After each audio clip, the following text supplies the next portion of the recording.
Good morning students. बच्चों, language across the curriculum 4th A paper में 2 question हम पहले कर चुके हैं, जिसमें हमारा श्रवण कौशल और मौखिक अभिव्यक्ति कौशल हो चुका है। उसके बाद आज हम करेंगे पठन कौशल। पठन को वाचन भी कहा जाता है।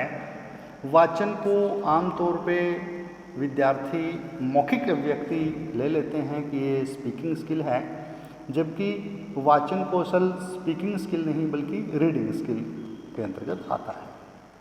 यानी सबसे पहले हम कि भाषा क्या है इस बारे में बात करेंगे। भाषा शिक्षण में वाचन भी एक महत्वपूर्ण प्रक्रिया है, क्योंकि भाषा में विभिन्न उद्देश्यों से वाचन का महत्वपूर्ण योगदान है, महत्वपूर्ण उद्देश्य हैं। भाषाई कौशलों में जहाँ श्रवण कौशल, मौखिक अभिव्यक्ति कौशल, वाचन कौशल और लेखन कौशल को विकसित किया जाता है, उसी में श्रवण कौशल और मौखिक अभिव्यक्ति के बाद पठन कौशल का जिक्र होता है। उसके बाद लेखन कौशल की बात आती है, क्योंकि भाषा में पूर्ण रूप से पकड़ के लिए सुनना, बोलना, पढ़ना और लिखना ये भाषा सीखने का एक मनोवैज्ञानिक क्रम है। सामान्यतः पढ़ने को ही वाचन या पठन कौशल या रीडिंग स्किल कहा जाता है। सामान्यतः वाचन से आशय पठन या शिक्षा में साक्षरता या साक्षर शिक्षा से लिया जाता है। जो व्यक्ति पढ़ सकता है उसे मोटे तौर पर साक्षर या शिक्षित कहा जाता है। संस्कृत भाषा में वाचनम शब्द की व्युत्पत्ति वच धातु से हुई है, जिसका अर्थ है पढ़ना, पाठ करना, घोषणा करना, प्राकथन या उच्चारण इत्यादि लिया जाता है। संस्कृत भाषा के वाचन के लिए पठ या पठनम शब्द का प्रयोग होता है, जिसका अभिप्राय ऊंचे स्वर में पढ़ना, दोहराना, सस्वर पाठ करना, अध्ययन करना इत्यादि। अंग्रेजी में वाचन के लिए रीडिंग शब्द का प्रयोग होता है। यूरोपीय भाषाओं में वाचन के लिए रेडेन, रिटेन आदि शब्द भी प्रयुक्त होते हैं, और उन शब्दों का प्रयोग और है व्याख्या करना, सलाह देना, पढ़ना इत्यादि। कुछ विद्वानों ने अपने अपने तरीके से पठन कौशल को परिभाषित किया है, जिनका वर्णन हम इस प्रकार से करेंगे। ल्यूड्स के अनुसार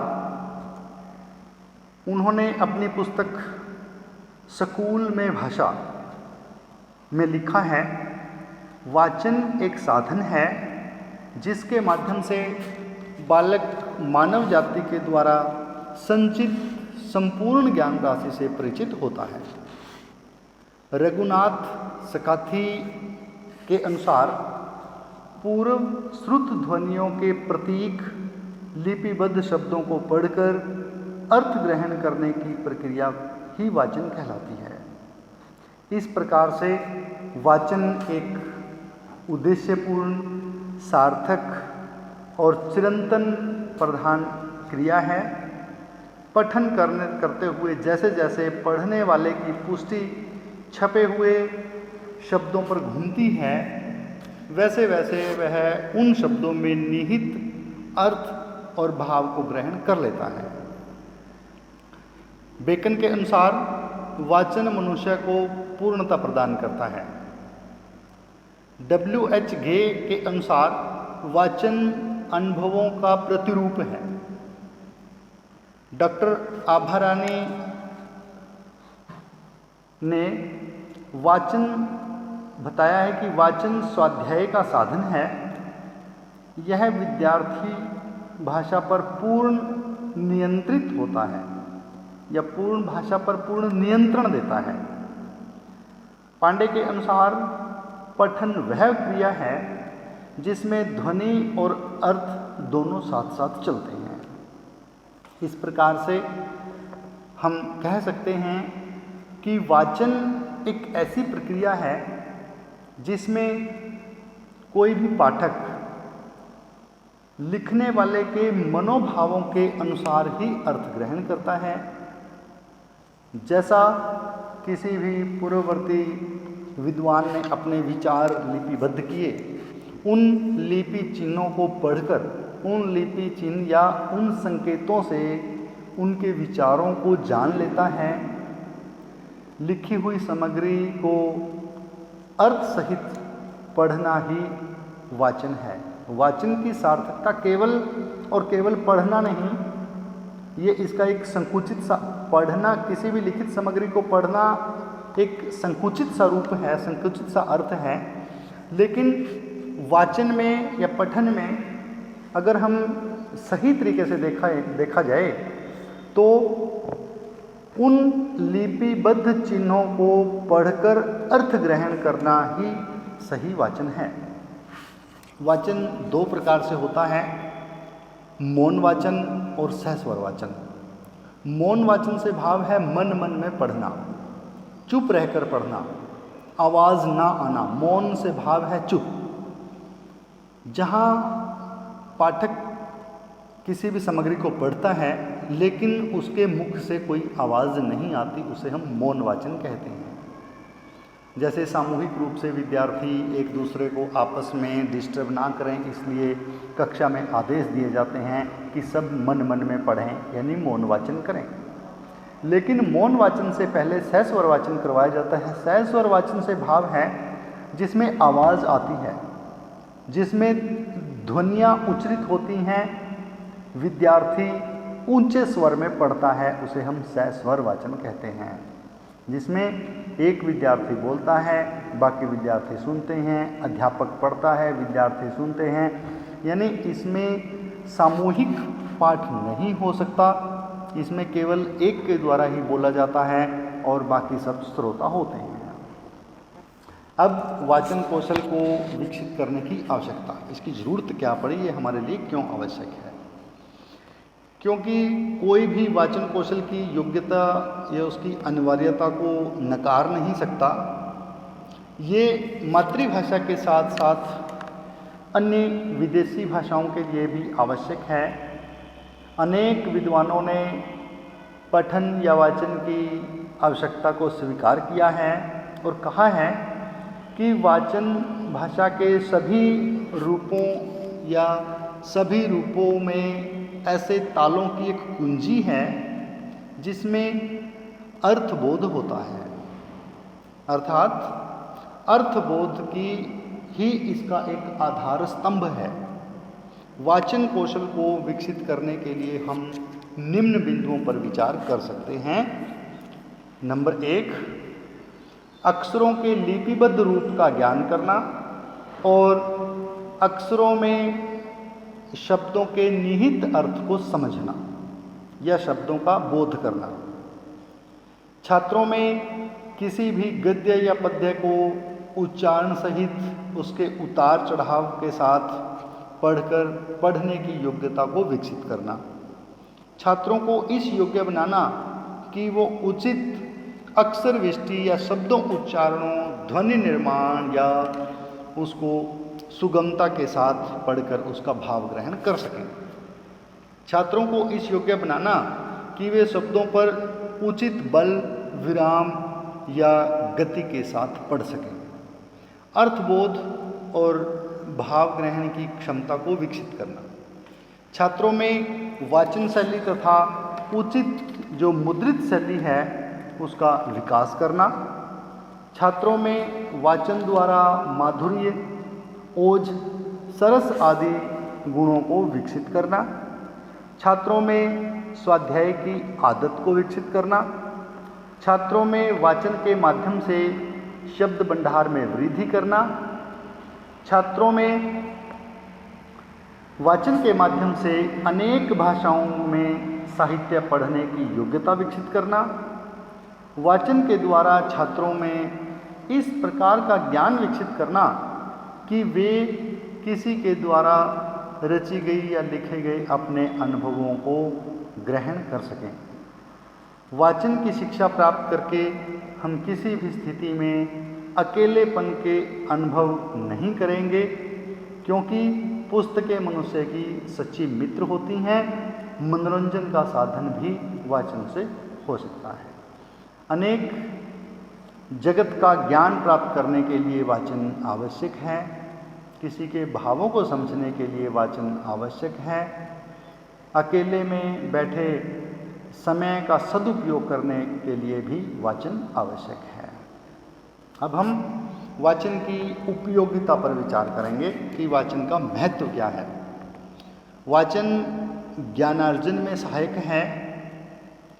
शैक्षिक उपयोगिता है। शैक्षिक उपयोगिता से भाव है कि हम जितनी भी डिग्रियां लेते हैं, जितना भी पढ़ते हैं, वो सब वाचन के माध्यम से ही हो पाता है। ये जनतांत्रिक उपयोगिताएं हैं। सामाजिक उपयोगिता है। पठन की सामाजिक उपयोगिता, जनतांत्रिक उपयोगिता, ये शैक्षणिक उपलब्धियां प्राप्त करने के लिए और ज्ञानार्जन के लिए, मनोरंजन में सहायक है। ये आलोचनात्मक दृष्टि में सहायक है, क्योंकि पढ़ने के बाद ही हम एक या दो किसी भी रचनाकार की रचनाएं पढ़ने के बाद उसमें आलोचनात्मक दृष्टि अपनाते हैं कि कितनी उचित है, कितनी अनुचित है। इस प्रकार से उपयुक्त विवेचन से स्पष्ट हो जाता है कि सफल जीवन यापन के लिए वाचन अत्यंत आवश्यक है। जीवन जितना भी अधिक जटिल होता है, वह उतना ही वाचन की आवश्यकता से सरस हो जाता है, आसान हो जाता है। इस प्रकार से हस्तलिखित वाचन या मुद्रित वाचन, दो ही प्रकार का वाचन होता है। अब हम करेंगे कि वाचन की हम किस प्रकार से वाचन को सीख लेते हैं, या वाचन को सीखने में किन किन विधियों का प्रयोग किया जाए। क्योंकि एक अध्यापक को चाहिए कि कुछ उचित विधियां अपनाकर विद्यार्थियों में वाचन कौशल को विकसित करे, जिसके अंतर्गत चाहे संश्लेषण प्रणाली है, चाहे विश्लेषण प्रणाली है, उनके मिले जुले रूप को हम करें। इसमें सबसे पहला है अक्षर बोध विधि, क्योंकि पढ़ना तभी सीखेंगे जब उन्हें अक्षरों का ज्ञान होगा, अक्षरों का बोध होगा, जब उन्हें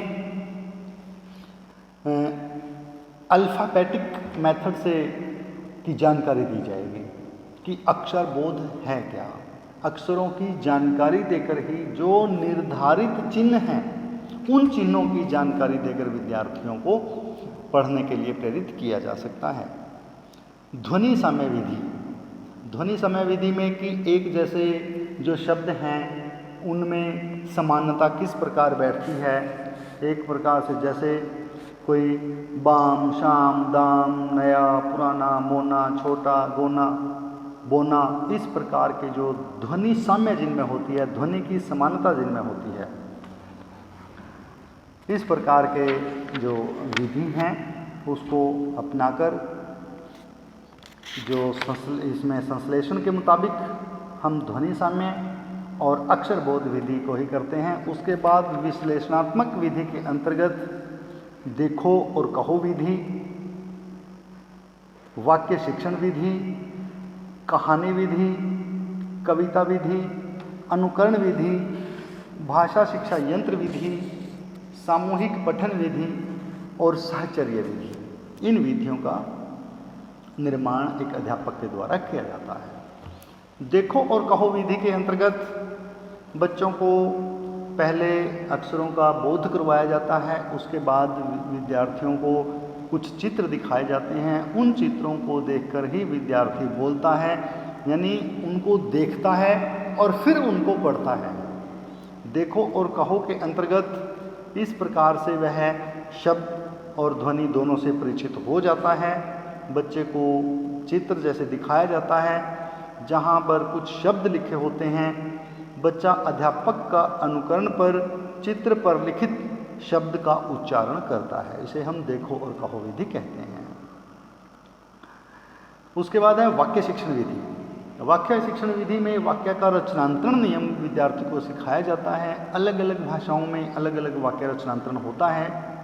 जैसे अंग्रेजी में पहले जो हम कहते हैं सब्जेक्ट, ऑब्जेक्ट और वर्ब की बात आती है, उसी प्रकार से हिंदी में कर्ता, कर्म और क्रिया की बात आती है।